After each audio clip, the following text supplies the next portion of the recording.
তো আজ বানাবো কোকোনাট রাইস। তো দেখো এই কোকোনাট রাইসটা খেতে পুরো বিরিয়ানির মতোই টেস্ট লাগে। এদিকে নারকেলটা আমি তুলে মিক্সিতে বেটে নিব, তোমরা কুড়ে নিতে চাইলেও কুড়ে নিতে পারো।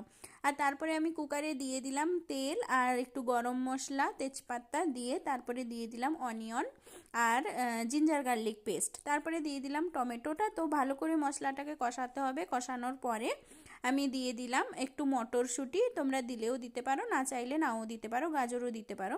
তো তারপরে দিয়ে দিলাম লবণ, একটু লঙ্কার গুঁড়ো, আর তারপরে ধুয়ে রাখা চালটা দিয়ে দিলাম। তো আমি যতটা চাল নিয়েছি, 1 কাপ চাল নিলে 2 কাপ জল নিতে হবে। তো এদিকে দিয়ে দিলাম, আমি 1 কাপ চাল নিয়েছিলাম, তার জন্য আমি 2 কাপ কোকোনাটের মিল্কটা দিয়ে দিলাম।